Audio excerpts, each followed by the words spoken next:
Welcome to Stories with Brisco and Bradshaw. I would be Bradshaw. That would be the WWE Hall of Famer, the Oklahoma's favorite son, Mr. Gerald Brisco. And at the height of wrestling popularity in the late 90s, arguably the most popular time in wrestling history, according to ratings, arguably the greatest roster of all time.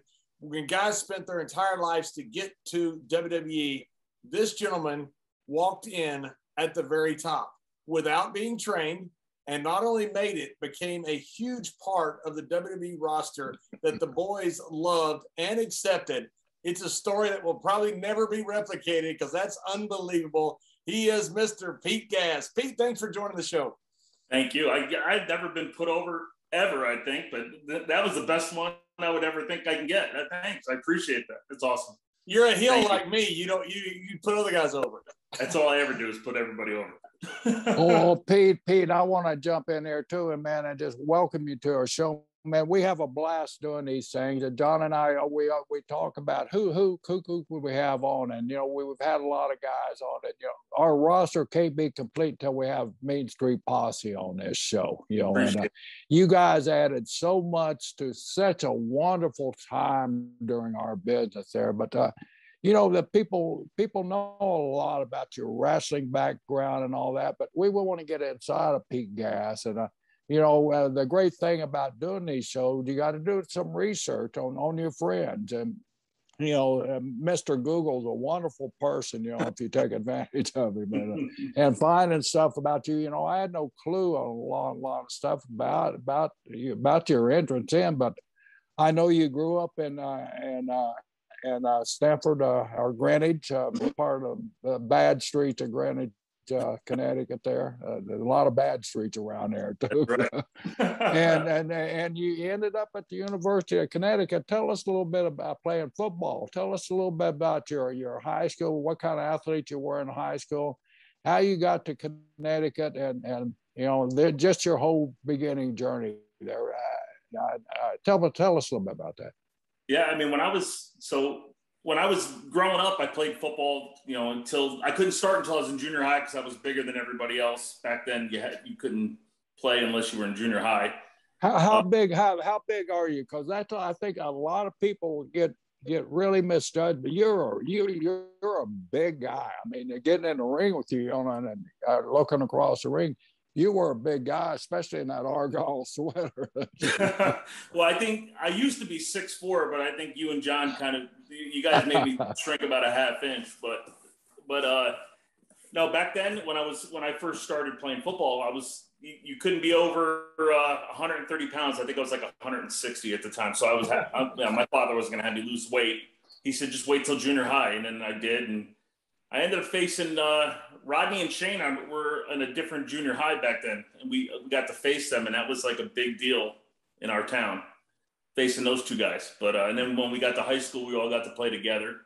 I was all county, all state, all New York Daily News, all that stuff when I was in high school. But then I had almost 40 scholarship offers, which was was good. So. Chose UConn. My brother went there. I felt comfortable with the staff and everything else. And who was your coach there? Head coach was Coach Tom Jackson. He played. Were you guys in the Big East at that time? No, it was the 1AA back then. So he played. He was on the Penn State team that won all those national titles in the late '60s. He was a guard.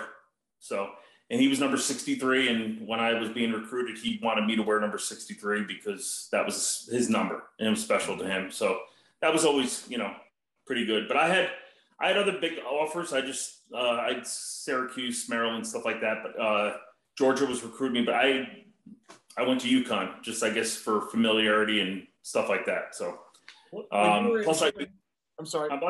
When you were in junior high, there was always, me and Ron always told them the white helmet kids, because they always had to get the one big kid the helmet from the varsity high school and bring it back down, and it was always a different color. Did you have one of the high school? No, I was a 7. What was I? 7 and a quarter, probably a 7 back then.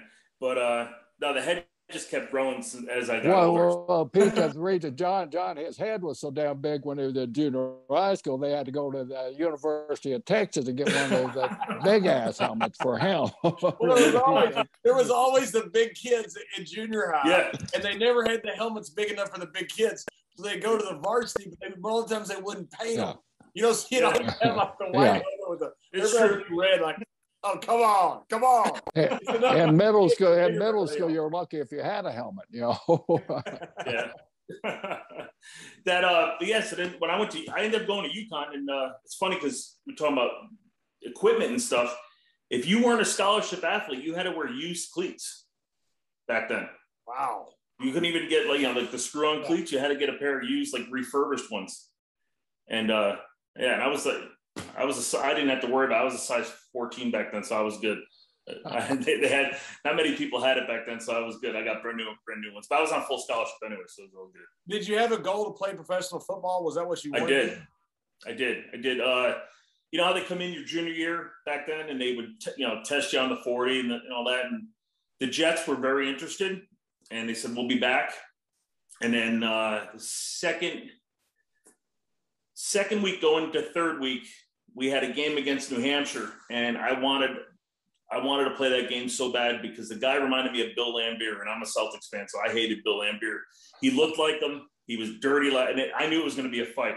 And I shattered my thumb in practice, running the counter tray in practice. And 2 days later, I had surgery that night. 2 days later, I tried to play. I tried to practice for Thursday. It was uppers. And I tried coming out there, and I came out with this looked like a giant Q-tip on my hand. And I remember I was late. You know, we were down in the stadium practicing and stuff. And I remember running out to the stadium a little late as everyone was stretching. And I got a standing ovation from my teammates for trying to do this. And it hurt like hell. I couldn't do it. I tried so hard, but it was the pain was shooting up my arm, and they wouldn't give me anything to kill the pain, or else I would have done it in a heartbeat. But it was just a great feeling to get that standing ovation from your colleagues, you know? Right. And did you play with Shane and Rodney in high school? Yeah. So I was a right tackle. Shane was a left guard, and Rodney was a fullback, blocking fullback. Wow. So he was but he could run though. He's good. Rodney's a good athlete. So, you know, he was a tough football player. But we ran a run and shoot offense. Steve Young's younger brother, Tommy, was our quarterback.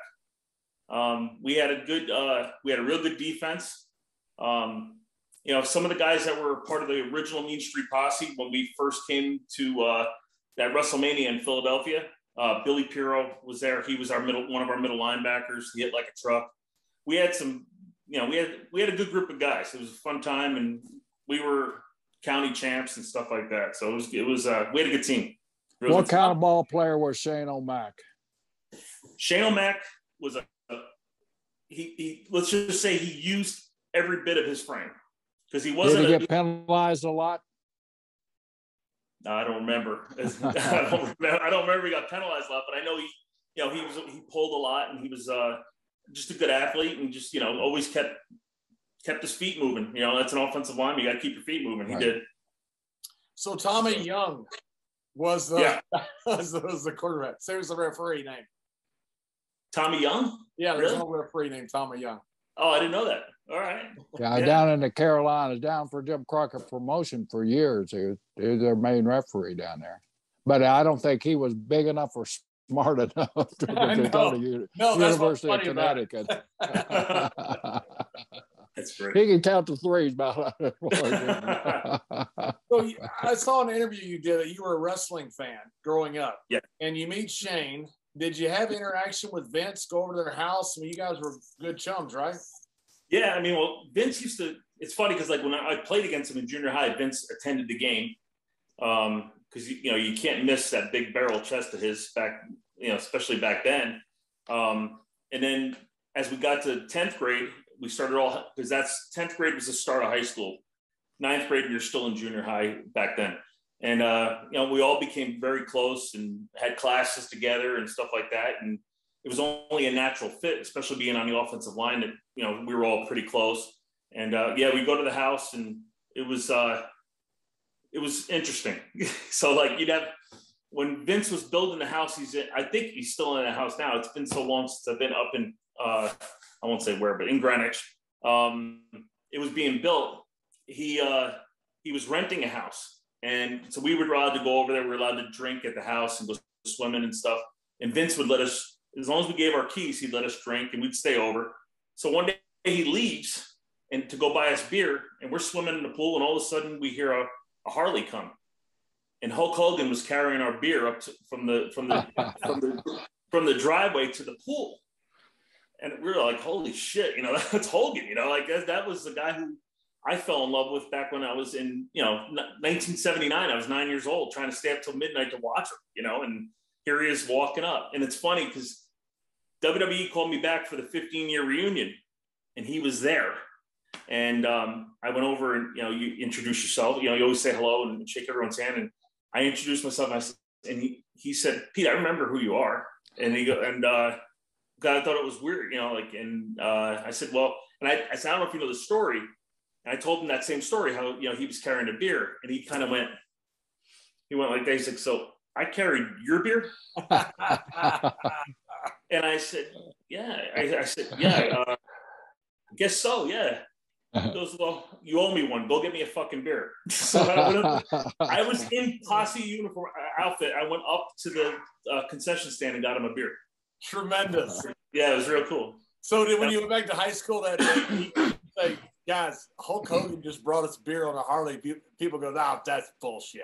Yeah, no, we kind of kept that to ourselves. Like I did that when I went home and told my family, but it was like more like we kind of kept things kayfabe, you know, like not really, you know, it wasn't stuff like, you know, like certain guys you tell, but it wasn't like, you know, but we kind of, it was just a great, it wasn't real, you know, it was almost like a dream. It's pretty cool though. And then we'd go to his house for like Christmas parties, and you'd see like, you know, classy Freddie Blassie and Pat, God rest his soul, I miss Pat.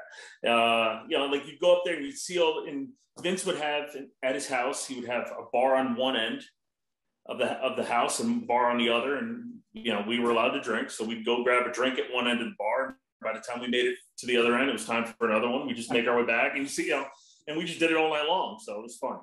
It was fun. And then I saw when you got out of college, you talked to, was it Shane or Vince, and wanted to get into the business, and they just Shane. Yeah. Yeah. I wanted to get into the business. It was just always something so appealing to me. And this is when I was probably in my early 20s, and Shane was there working, and I went to his office and said, you know, what do I have to do? And Shane was like, well, you know, he's like, you gotta, you know, they're going to make you go to Memphis. You're going to have to work for like $25 a day. Your bank account's going to get depleted. And you know, I don't know if he really wanted that responsibility of either, you know, of the letdown if it didn't work. You know, Shane's got a real good heart, as you guys know, and he's just, but I think he was trying to protect me. But was Shane on the ring crew at that time, or had he graduated up a little bit? He graduated up by then. So yeah. Shane did a lot of that ring crew stuff when he was still in college. Right. But this is after he had already been established. He was doing other stuff with I believe it was the media stuff he was doing at that time. Where did Shane go to college? What's that? Where did Shane go to college? Shane Boston. went to Boston, wasn't it? Yep. Boston University. Yeah, him and Stephanie both went to BU. Yep, exactly. Yeah. And then after that period, didn't you give up on the dream of being a professional wrestler for the time until finally Shane ends up calling you in '99, right?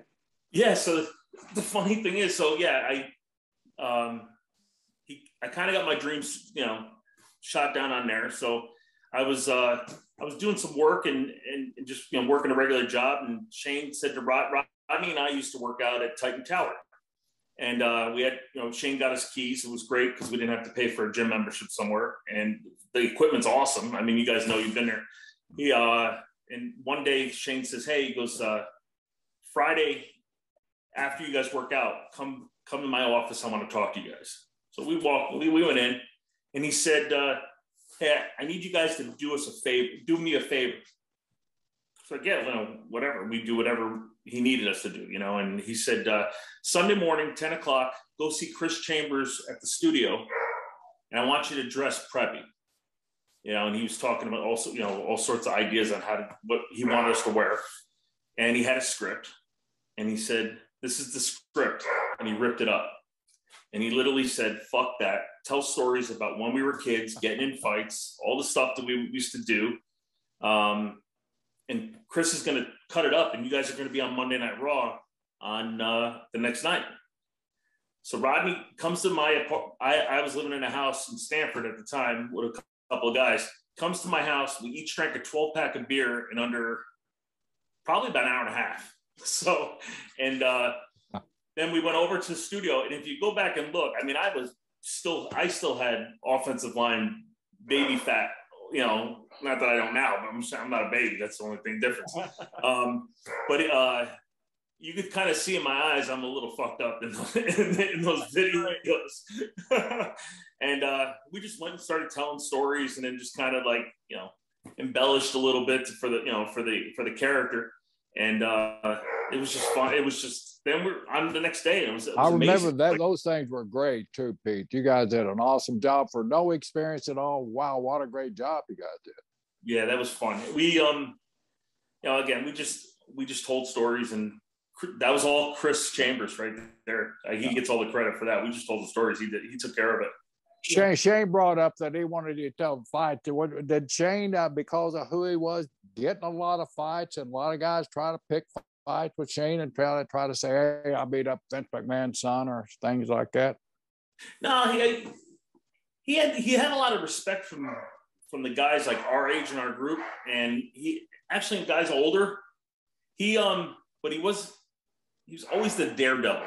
He was always doing stuff like, he drove a big Ford F-250 with a lift, and he was always driving it crazy and driving it where he wasn't supposed to, and always breaking the drive shaft on it. It was always in the shop.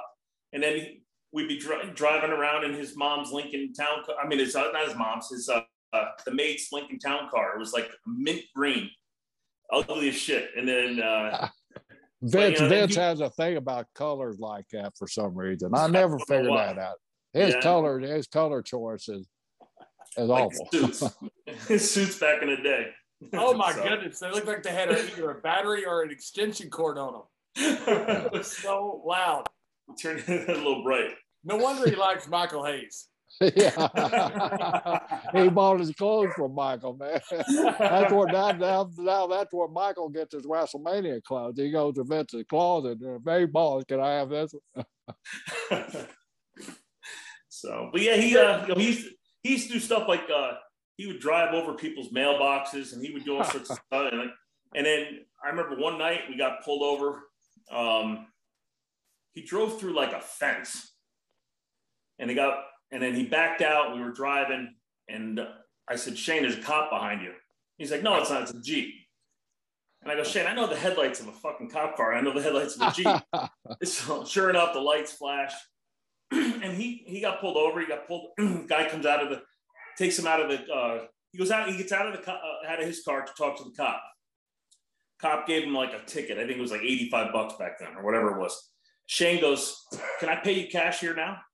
And then that cop got so hot at him. And he was being like, just wanted to just pay it and have it be over. That cop was like, Shane, shut the fuck up. Just take the ticket up. But he was fun. It was funny. Good time. He never ran over any human like Tommy Wildfire Rich, did he? No, nothing like that. Gerald Brisco one time ran over another wrestler in a car with Michael Hayes. And the Michael biggest Hayes star in Georgia championship history.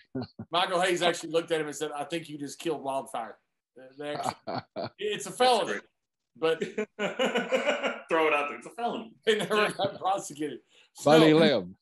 So you guys up here on Raw, you watch yourself. You had to be thrilled to death to see it. And then how does it progress that you guys end up coming in to do stuff? So Shane kayfabed us the whole time. He didn't want anything to get out. We were on a need to know basis. And we ended up it was week after week they were showing us, and then they were bringing in other characters like Willie Green, and they had his face blacked out and stuff, like he was, like wanted or whatever, or, and then he said, we're going to bring you guys to Albany, New York. And it was the same night that Stone Cold came out with the beer truck and sprayed Vince and Shane and The Rock. That same night, Shane challenged X-Pac to a street fight. And Shane was outside fighting with X-Pac, and we pulled up there was a set of us with 2 Corvette convertibles, and we ran out. We beat up X-Pac, threw him up against the garage, got on him, and then took off in the Corvette convertibles. And then week after that, we were driving down to Philadelphia, and then we were part of that whole. There was a party, but a corporate party beforehand, the night before. It was televised on USA, and then or whatever. I think it was USA back then. And then then we sat in the front row. So the funny thing about it is, for some reason, I think this had a big part of it. So I was thinking to myself, so X-Pac at one point, we were supposed to grab him and hold him because he was going to fall back to the barrier, and we were holding him so Shane can get on him, right? Well, X-Pac breaks loose and elbows me in the chest. So I just did what I thought was natural, and I just took a bump into the chairs. And then I just acted. If you ever happen to go back and look, it's like 5 minutes later, I'm still selling the chest bump and feeling it. And Lawler's like, "Peak ass is still hurting," and the way he said it with that high pitched voice.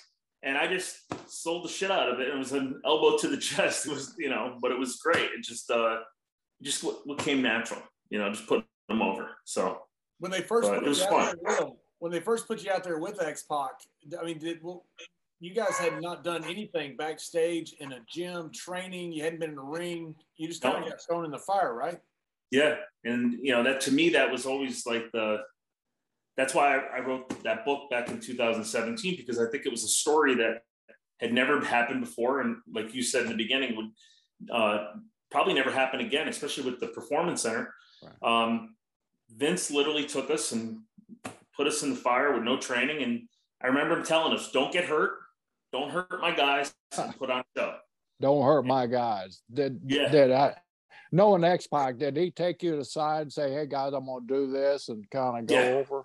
Because he's excellent like that. So not only was he excellent then, but even as we were, on the circuit with everybody and going to shows, he was always great about helping us and giving us ideas and stuff. And always, like, he and Road Dogg were unbelievable. And, I've told him, I've been on his podcast, and I thanked him on the podcast just because I was like, it meant so much, because, as John stated, and I said, yes, I was a wrestling fan. So these guys are my heroes, and I'm getting to work with them. And, it's like, and then, I've said this before in other interviews, it's like, I'm getting put into the fire. It's like someone saying, you're taking someone off the street and putting him on an NFL field and say, "Okay, go block Ray Lewis." You're with the best of the best. And these guys are I look up to them so much, and now I get to work with them. It's special, it's just something that, Yeah, it's great. It's great. John had 5 years of college experience, and they threw him out and told him to go block Hallie Long. That didn't work well. It didn't work well at all. I enjoyed it. I did not really enjoy it. It's always amazing to me that when you get an old pro, and X-Pac wasn't old at that time. Now he's like me. I probably think he's younger than me, but he's, now he's certainly an old pro. But when you get an experienced pro, how well they can help manage guys that are really green. Yeah. X-Pac was, I tell you, I worked with X-Pac when he tagged with Kane, and he understood the dynamics of a big guy and a small guy better than probably anybody I've ever been in the ring with. I mean, he really has a great mind. He and Road Dogg both good guys, but also very smart guys. And when you're with guys like that, it makes a world of difference to you because they can explain it to you what they need. Exactly. And, again, when I would come back from a match, they would talk about what, you could have done or if something was good, it was great. And then, another opportunity, or you could have done it this way and told a different type of story. And just the education alone, like you're learning from the best of the best, which is amazing. You know what's crazy about it? I mean, when we had Lawrence Taylor, we've had guys come in that have, been in a different sport that come in, but they trained. Bad Bunny comes in, puts on a great performance at WrestleMania, but he trained for that. You guys didn't do nothing, and they just put you out there. It's like, oh, those are Shane's friends; they'll be fine. Yeah, and that's because Vince always saw us like around the house, like just like when Shane moved from the city back to his parents' house before he got married. He moved out of this brownstone place. We were shit faced. We drank a bottle of Jack Daniels on the ride from New York City to Greenwich, which isn't a long ride. Drank the whole thing. No. And I remember we got in the truck and Shane had a rule. You had to pour the Jack Daniels in up to the roof of your mouth and to swallow it. And we just kept handing it. And I was hammered by that. And Rodney and I are body slamming each other. We were showing Vince our moves. This is back in 96. And we were slamming each other on the gravel driveway. And he just sitting there, he was laughing and just, and but I also remember throwing up in Shane's sink in the laundry room. So, but he always knew how to take care of me though. That was good.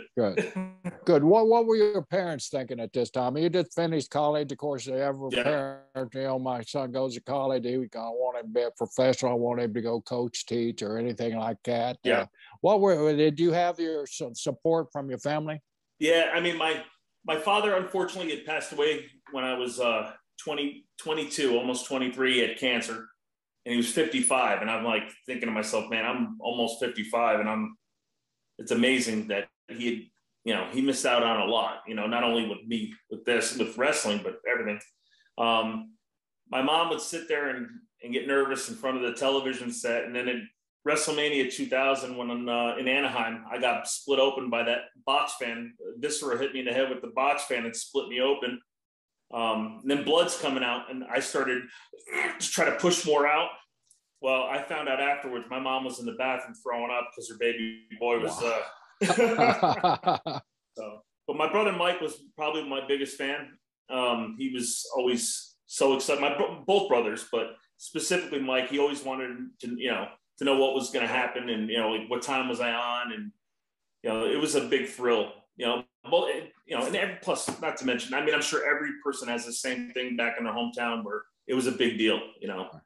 So one of the worst ribs, and they pulled it every single territory, was they'd tell a guy, when you're bleeding, squeeze your face and blood will come out more. And they'd always give him a blade, but it had no blade in it. It would just be tape. Yeah. And they hit it. Invariably, they go, okay, squeeze your face. And some guy sitting there, he feels the sweat. He thinks he's bleeding like crazy. And they go, oh my God, you hit a vein. You hit a vein. Yeah. Well, it's funny. The worst joke I ever had played on me during a match was Jody Hamilton, God rest his soul. We had Nick on the day that Jody fell and became ill, but Jody Hamilton was working as Assassins, and I was basically like you, right out of college, and I had zero training. My brother moved the dining room table back in a dining room, showed me a wrist lock, a hammer lock, and a headlock, and a takeover. He said, "Do you know how to wrestle?" So go out. And so I go out, and I'm working against the Assassins. I had that long hippie hair back in the 60s. Jody takes my head and my hair, and I've been ripped in the dressing room, that they were going to blade me the whole night. So he takes his fingernail and he does one of those gigs on me. And, oh my God, I hit a vein. So I'm sitting there on the TV, I'm slapping my forehead, trying to find out. And, oh my God, it scared me to death. So we all been through those ribs like that. Stone Cold hit me one of the chair one time, and I mean crowned me with the chair. And I fall out of the ring, and I put my hand in part of Gangrel's blood he used to spit, the stuff he spit out of his mouth. And so I just instinctively, for the camera, I'm selling, the fact that Steve had busted me open, but I didn't think he had. So when I go like this, I look at my hand, and I got blood all over my hand, but it's the blood that Gangrel had spilled on the floor. So I think I'm covered in blood. So I asked Ron, I said, how's the juice coming? He goes, the hell are you talking about? I sit there and think I'm covered in blood. I feel slim. He just looked at me and walked off. Hey, Pete, speaking of getting nailed with chairs, you got nailed one time by a chair. We had a guy on there. This is beginning to be a pattern, too. Well, you got nailed pretty stiff by a chair one time by one of these. Oh, God. Oh. Hold on. You know where I'm going. Sure. I'm looking at the door. I'm listening. You never know what's going on. Yeah, it was all good, though. So we were trying to get as much respect in the locker room as we could, and that's why my hand didn't go like this. I walked like I was walking in the park, and you went to Mick Foley and told him to knock you out with one, didn't you, or something like that? I told him to lay it in. That's what I said, and his story was I laid it in. That's what he did, so that was good. So I was fine with it, and I remember though after we faced the APA, and I remember the next day we flew to Tallahassee. I don't know if you remember this, John. We flew to Tallahassee, and we had to face you guys again. And we were on the tarmac, and Mick came over to me and said, he goes, "How are you?" I said, "I'm all right." And even if I wasn't all right, I was not selling it. You know what I mean? And I was fine. And he goes, he was telling me the story about when he faced the Rock, and he got hit all those times, and he said, "Don't take too many of those." And then eventually we parted ways, and Jericho came up, and he goes, "Seriously, you all right?" He goes, "You tell me." And I'm like, "I'm fine." And he said, "Well, you're probably going to face them again tonight." He said, "Don't feed your head, feed your back." And I said, "All right." So, and I didn't have to. Rodney took the chair shot that night in Tallahassee. I don't know if they ever sent you a bill, but you ruined a chair.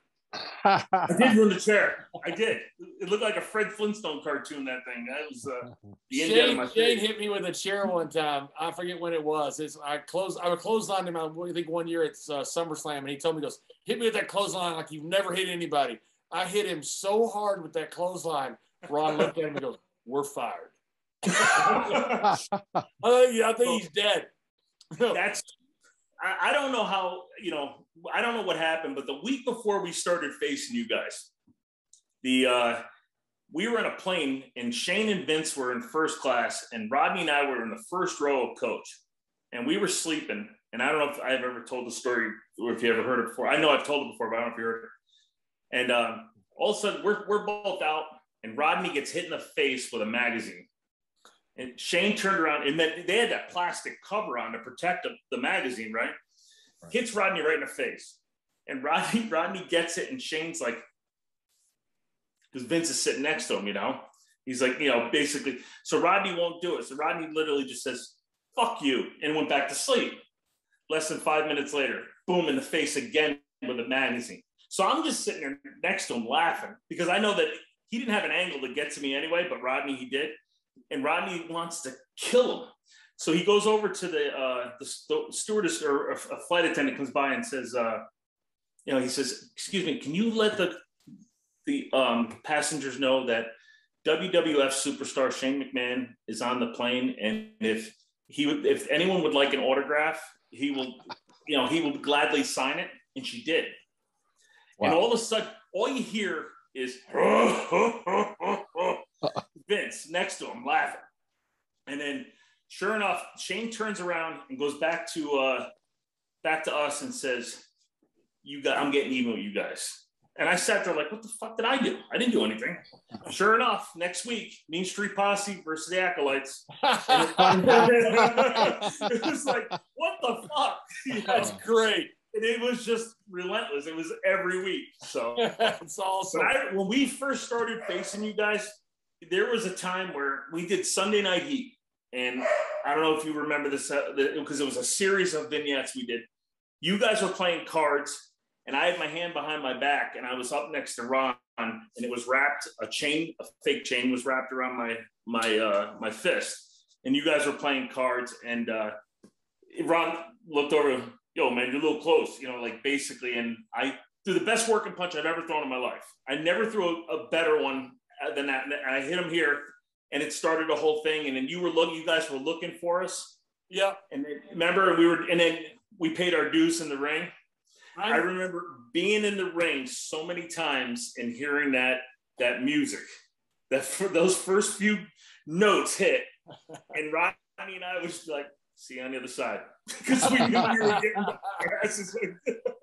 You I had don't to remember the show. I think I remember the writer. It was Tommy Blancho, wasn't it? Yes, Tommy. I love Tommy. Tommy's a great guy. Oh my God, Tommy used to write those Sunday night heats, and he'd write a theme throughout the whole show. Yep. Tommy was awesome. Yeah, he was awesome.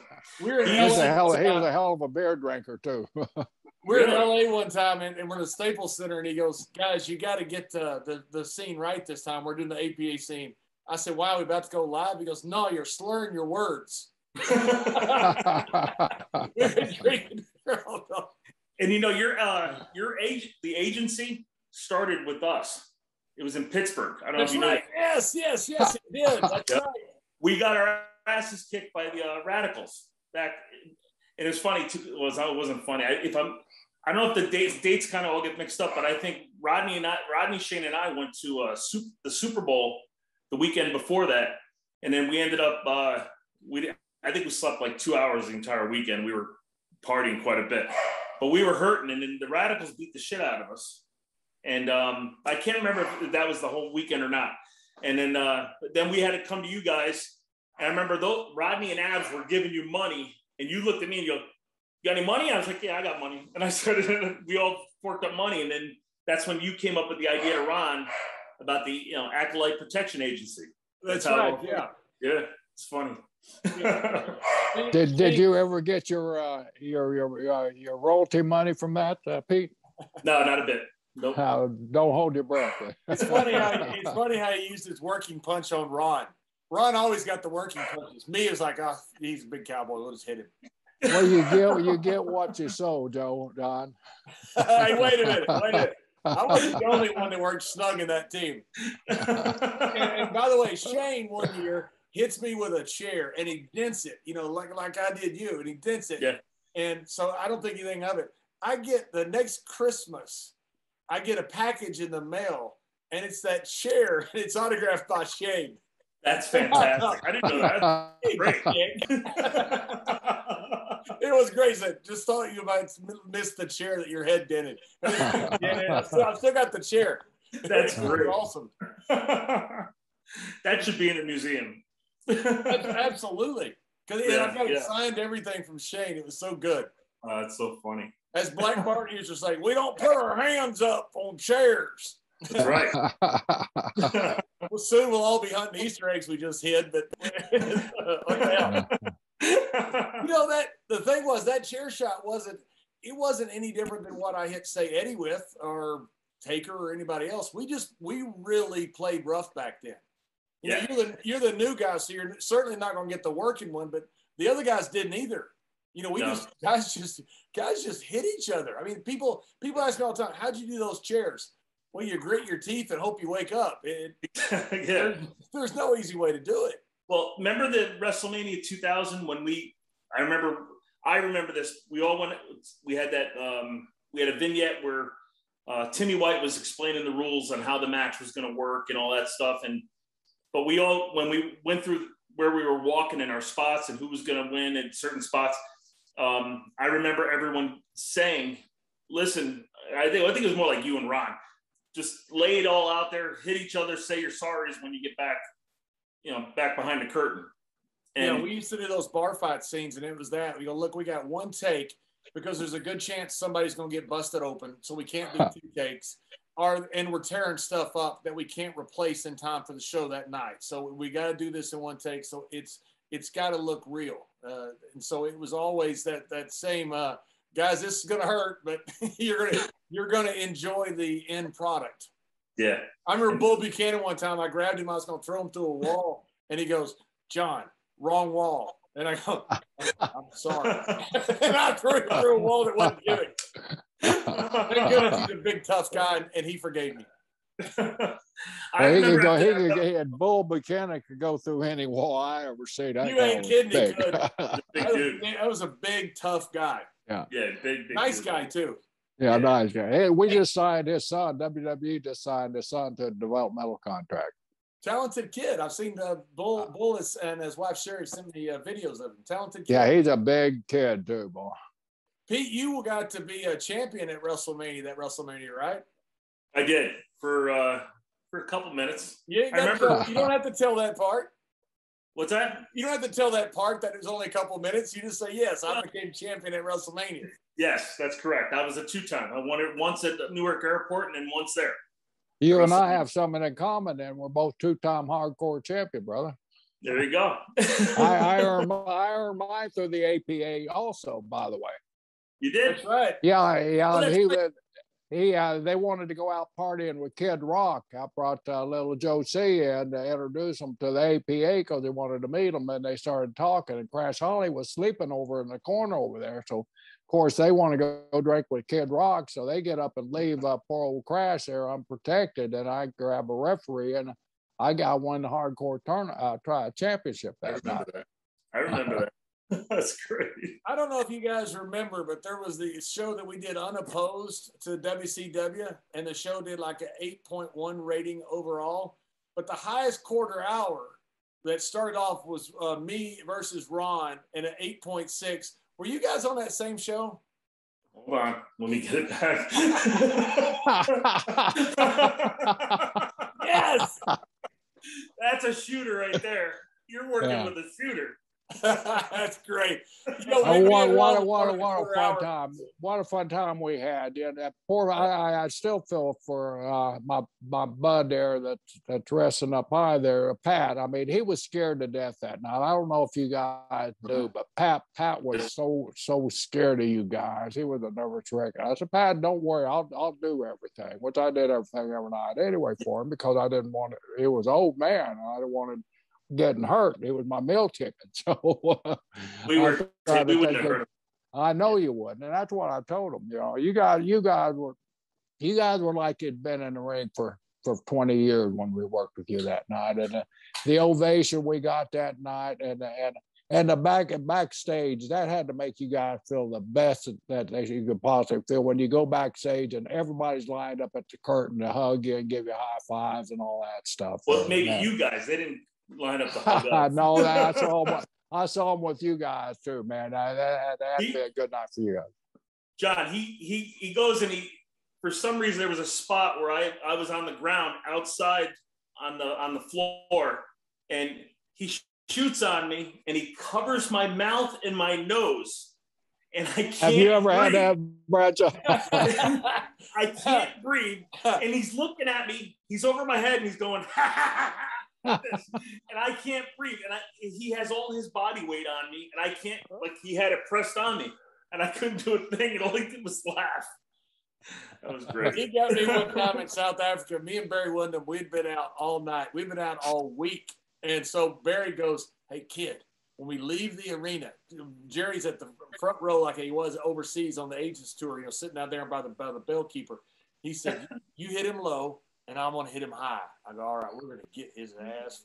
We're all going to get him." So I couldn't wait for the match to be over. The match is over. I think we're working with Furnace on the Fawn. Those guys leave. As we walk by Jerry, I hit him low, and I wrap up his two legs, and I wait for Barry to clean his clock. And I look, and I see Barry walking by, and Barry had double-crossed me. Oh, no. That's Pete. That's when I got the. Oh yeah, it's the worst. I just wrestled out there, and I get stretched. And it was hot, man. In front of a man in a suit in South Africa, in front of everybody's like, "Hey, look at the guy that jumped out of the crowd beating up Bradshaw." So yes, I've had that done. But you guys forced me to do that. Didn't know it did an 8.6. The highest rated, I think, regular quarter hour in wrestling history. I think the overrun, the guy with the eyebrow, I think, did an overrun that did more. Surprise. Rock doesn't. Right. But that was the highest regular quarter. And it started off with me and Ron, and then you and the Mean Street Posse anchoring the main event of that quarter hour. Yeah, it's amazing. And I actually think those ratings probably got us to come back.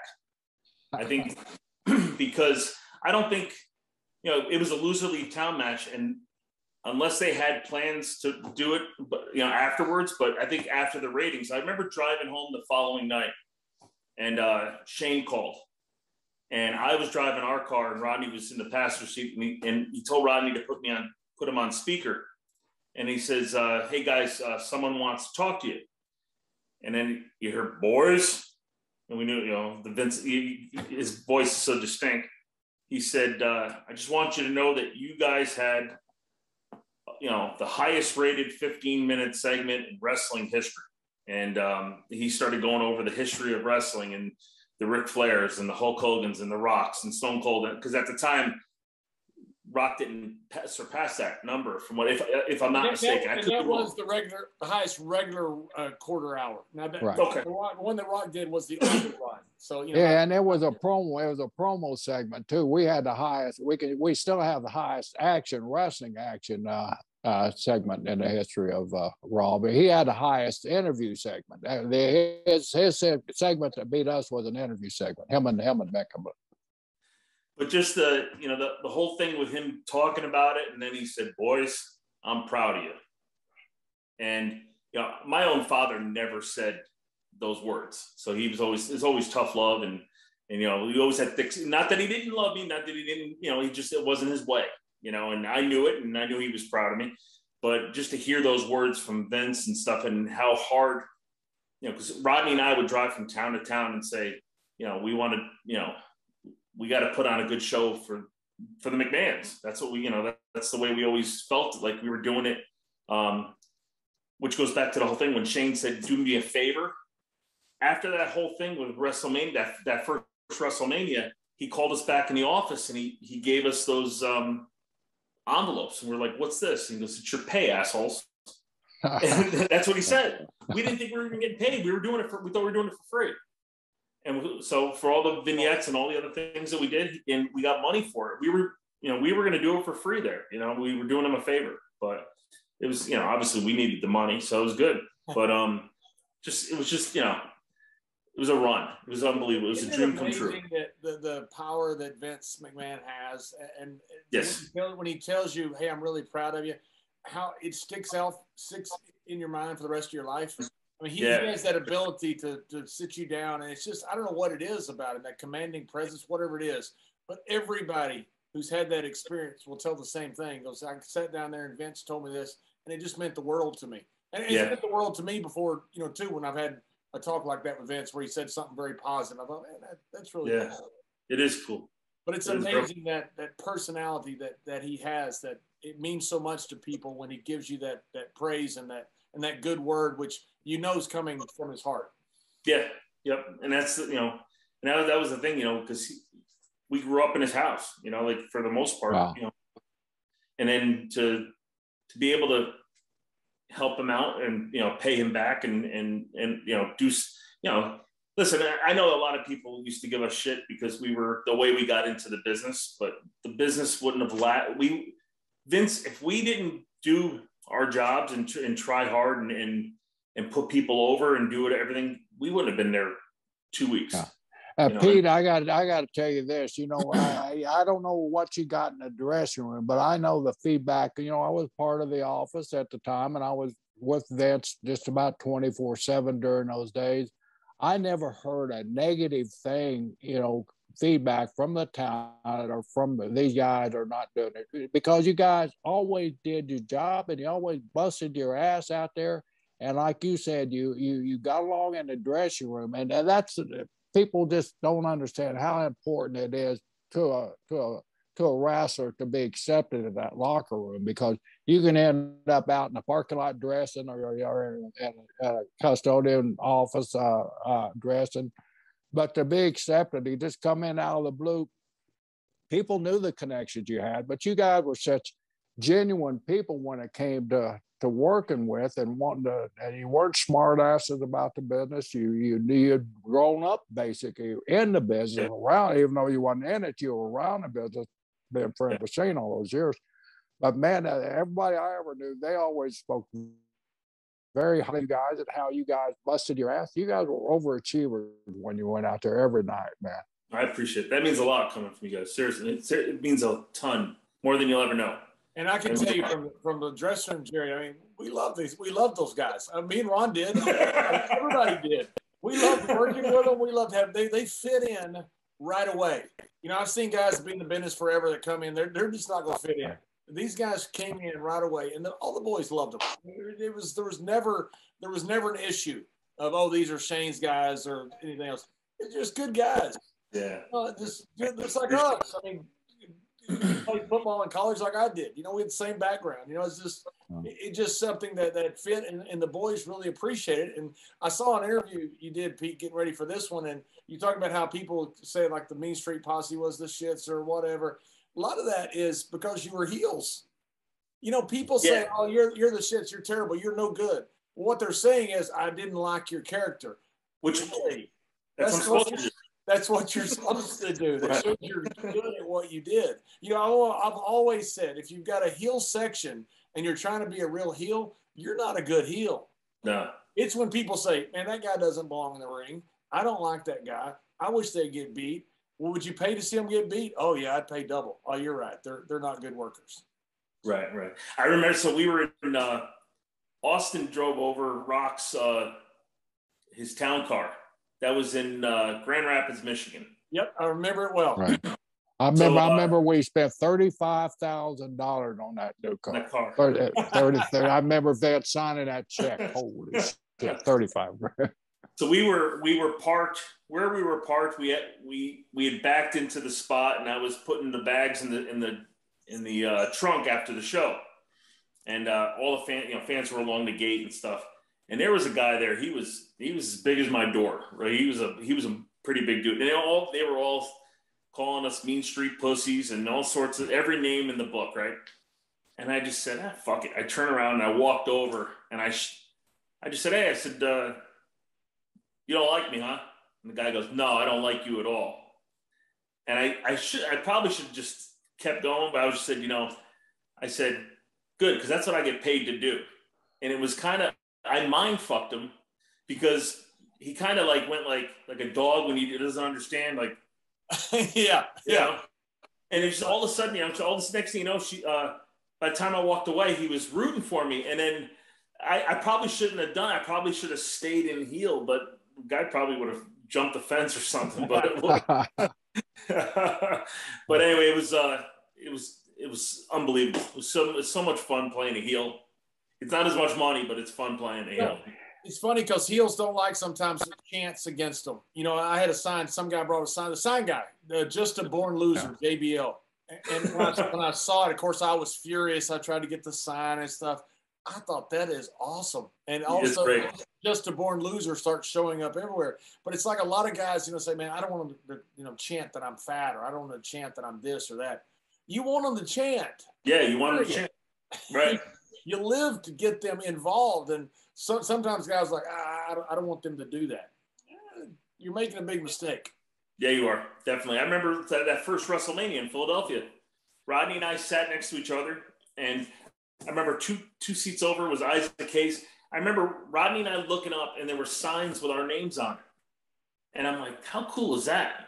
And all this stuff. And then, someone backstage said, if there's signs with you in there, that means you're over. That means, someone took the time to make a sign for you. That means that says something, So I thought it was awesome. Yeah.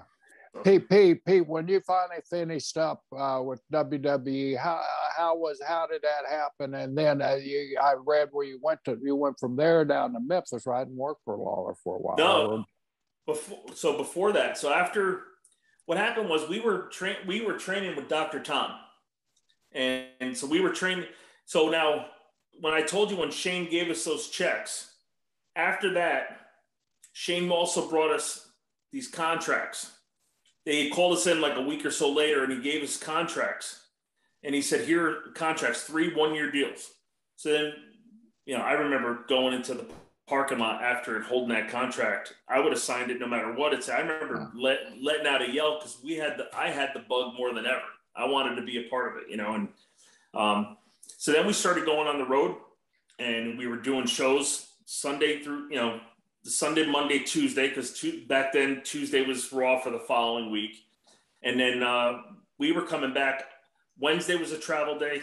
And then Thursday we would start Thursday and Friday, we would train with Dr. Tom, sometimes even on Wednesday, depending on when we got back. But then there was only so much we could learn at the studio. So then I remember Bruce Pritchard and JR called us in and said, we're going to send you to Memphis and you're going to work for Memphis Championship Wrestling. And and then we also did stuff on Saturday mornings with Jerry the King Lawler on his live show on Saturday mornings at 10 o'clock. And, and then, so we had to learn psychology. We had to learn how to work a crowd, stuff like that, how to work in front of 6 people to get a reaction, all that stuff, all the little things that you were, taught to do. So we were in reverse. So we were paying our dues, but we really you went from 60,000 people down to 60 people, basically. Right. The only difference is we didn't have the $25 a night. So we were trying to, So the whole thing with us was we wanted to pay our dues. And, that's why we didn't mind if we got, hit extra hard or whatever, because we knew that that was our way of paying dues, and earning respect. Because like I said, everything about my whole thing was I wanted to be respected in the locker room. And I think that was my, I wanted to be a part of the group because, I cared about it and I wanted to work hard and I wanted to do the thing. And, when I first started, I was 285 pounds. By the time I got released, I was down to I was 240. But I just ended up, so for the whole year in Memphis, we were flying out and doing TVs, flying back and doing shows for Memphis Championship Wrestling and Power Pro Wrestling. And then after a while there, then Tommy Blancha ended up going with some guy from the Conan O'Brien show, one of their writers, to go off to do another show. As soon as he left, because he was writing a lot of our stuff, our characters started to go downhill. And then that's when we weren't on television as much. And from there, they told me that they wanted me to go to Puerto Rico to learn under Sabio. So I was in Puerto Rico for the last 3 years of my contract. And then I remember one day I got a phone call from Jason Arndt, who's Joey Abs, and Rodney. And Jason said to me, he's like, hey, I really need to talk to you now. I need to laugh. I go, what's the matter? He says, I just got cut.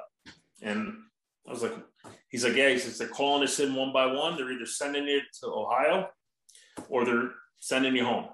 So like Daniel Bryan, he got sent to Ohio, like all those guys, Lance Cade got sent to Ohio. And then there's other guys, we all just, some of us, just the Haas brothers got sent to Ohio. And then other guys were just getting cut. So I said, how's Rodney doing? He goes, Rodney's in there right now. Rodney came out, he had gotten cut. So that night, I'm with D'Lo and Mosh from the Headbangers, right? And we're driving to a show in Puerto Rico. And I'm sitting in the back seat. I got a dip in my mouth, and I'm like, I just got a bad feeling.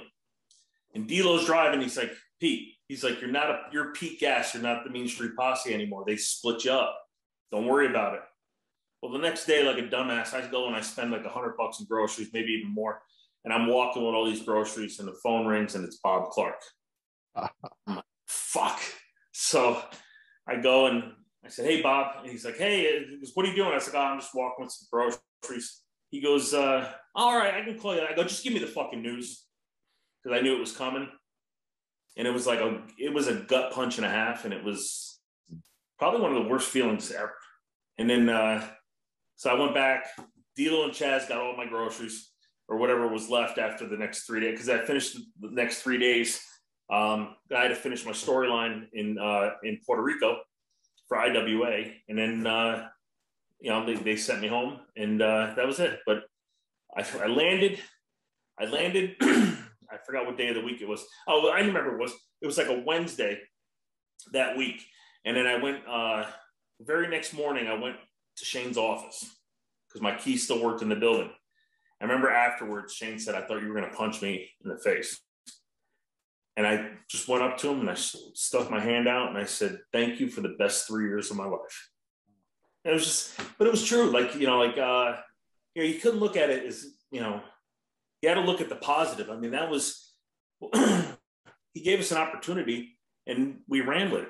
Like we made the most of it. And you scored a touchdown with it, brother.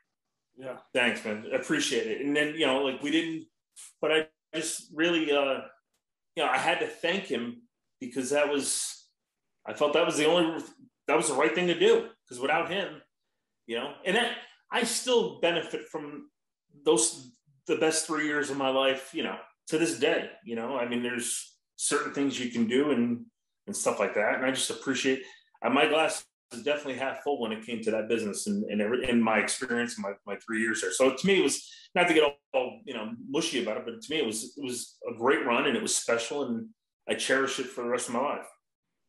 Do you still communicate with Shane a lot or what? It's funny. I actually called him this morning. Unfortunately, he's got kids, he's got stuff. It's one of those things where we don't talk as often as I would like. But it's like, same thing with Rodney. If I talk to him, it's like we just forgot to call each other last week. Yeah. We just pick up where we left off and we just go with it. And, and like you never missed anything. We all have that relationship. You're tied to him. If you need anything, you could give him a buzz and he'll be with you in a minute. Yeah, he would be. And, I know that. And not that he ever needs me for anything, but, just if he ever did, I would come running, I thought it was pretty cool that you had, Pete, interview you did. Now, 9/11 happened during this time as well, so it kind of threw the wrestling world into turmoil, yep. As it did the entire world into turmoil, not just the wrestling world. But you had a chance to go to TNA with Jeff Jarrett. Yeah. Part of that was going to be you were going to bash WWE, and you decided not to go. So Jeff Jarrett calls me and says, I'm going to do a tour in Australia. He was interested. Oh, no, sorry. Let me go back. So this is what first happened. That was one thing. And then he wanted to do 2 weeks in Australia, come home. And this was right around 9/11. And then we're supposed to go to Europe. Well, Bin Laden, all that shit happened. And then I didn't get to do it. But then later on, there was talk with Jeff and I about going to TNA. And it wasn't a very long conversation because he said, we're probably going to have you bash the McMahons. And it's something like I would never have been comfortable with. Right. And just because, I know it's a work. But if you're a lifelong friend, I just thought that was cool. That's loyal. No, it is a work, but I'd feel the same way. I mean, somebody asked me to say something about Ron or even Mr. Briscoe. I'll say it. I would have had a hard time bashing anything that the McMahons, that's just not that's to me. It's like, okay, not everybody knows, especially back then, not everybody knew things were a work for the most, most people did. But from like when I was in Puerto Rico, they all thought it was a shoot.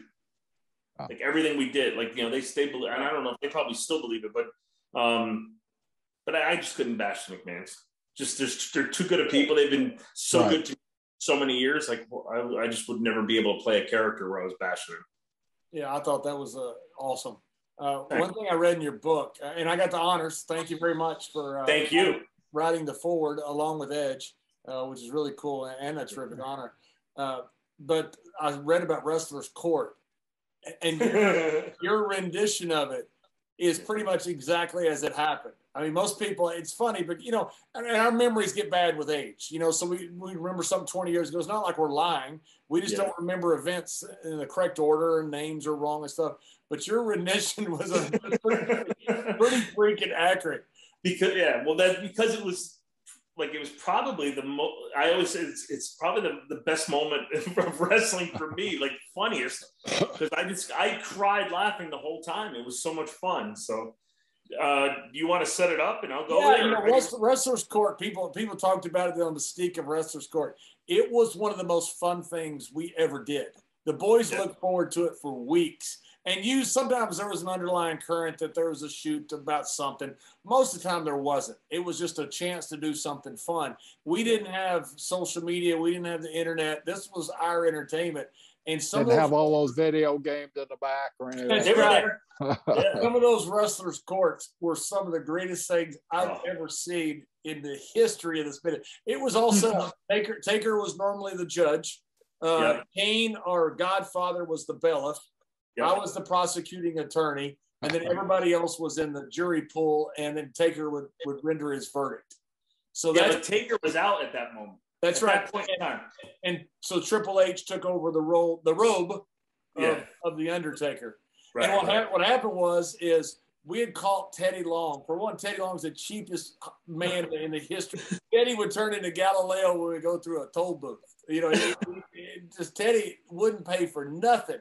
And then finally, it was right when Viagra first came out. And so Teddy was getting them free from some doctor.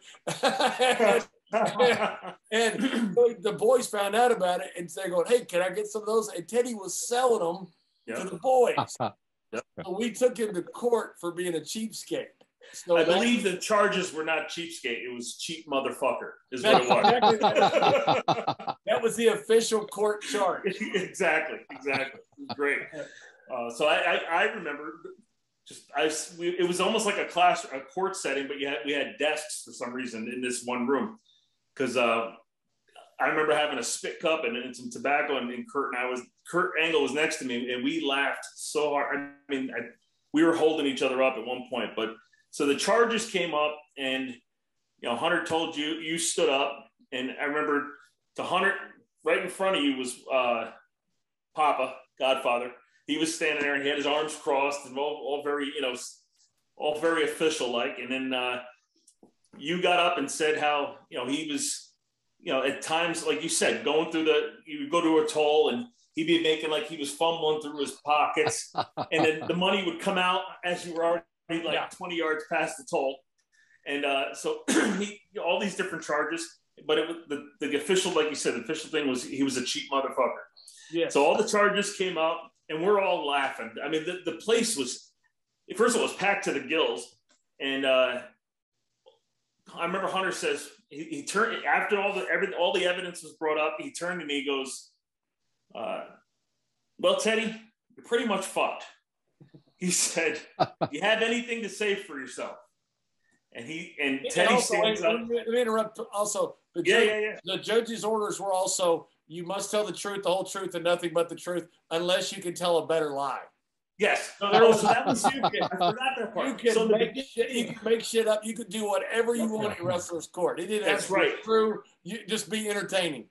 Right. And Hunter even said it in the beginning of wrestler's court. He said, wrestling court is different from any other court for the people that haven't been there. You can lie, cheat, steal, whatever you got to do, bribe people to get yourself out to win the case.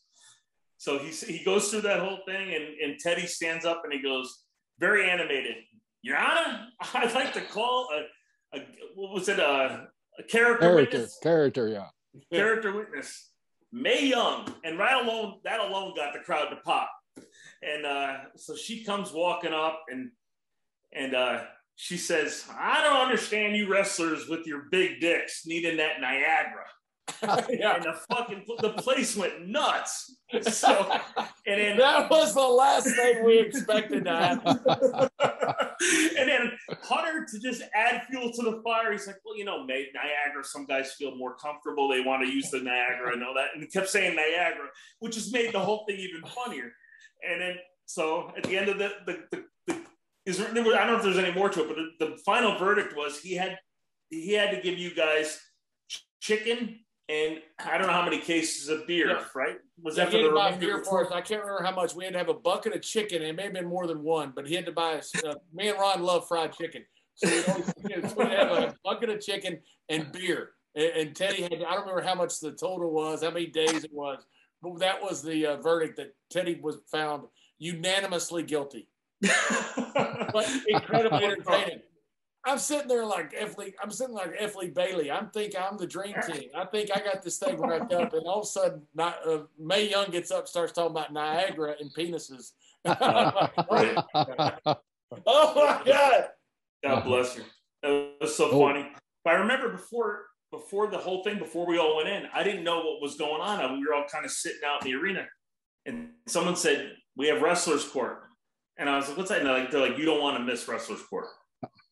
And I was like, thank God I didn't miss that, because that was worth every bit of it. That was probably the funniest time I've ever had in my 3 years there, by far. You know, those things were so great for the morale of the town and of the office guys too, because you know we're all stressed out at TV, and I would think that was probably the third day of 3 TV shoots that you go 20 hours a day working, and so you get a little relaxation like that, and like you guys explained, you know, you lie, cheat, and steal. You know, as long as you do that, present a good case and be entertaining. That's all we're looking for. Nobody took it serious, you know, except Teddy when he had to buy that chicken and dip for AP. But everybody walked out there in a good mood, and the rest of the day just kind of flew by because of those things. That's great. It was so much fun. You know, also one thing, you know, the backstage stuff. I mean, it is the guys used to play the Liverpool Rummy, all of the different Bill Street, everything. Bones was played everywhere. The Bone Street Crew, BSK. I didn't realize I saw some interviews. I remember you sitting around the Bones table, but you were Godfather's partner a lot. Yes. Yeah. And the story of Kane chasing you, who was Undertaker's partner, is just freaking awesome. Tell us the story. So it was one specific game we're playing, and it just seemed like. How did you become partner of Godfather? That's a pretty cool crew to be a part of. Oh, trust me. So I was watching it. I always liked the game, and I was watching, and I got in with Papa, and then I kept watching and listening, and then they finally, Papa needed a partner once, and I got in there and we won, and it just became one of those things where we became partners. And then they used to make me carry the Bones. I used to have to carry them in my suitcase and then bring them out when those guys wanted to play and stuff. And I was more than happy to. But this one specific game, every time Glenn put a tile down, I scored off him. And so it was just scoring, and we were kicking their ass. So Taker's finally saying, man, you're gonna let this rich kid from Greenwich beat us? Just kept playing with the whole thing, right? And he was just riding Glenn, just riding him. And Glenn was getting pissed because I just kept scoring and scoring.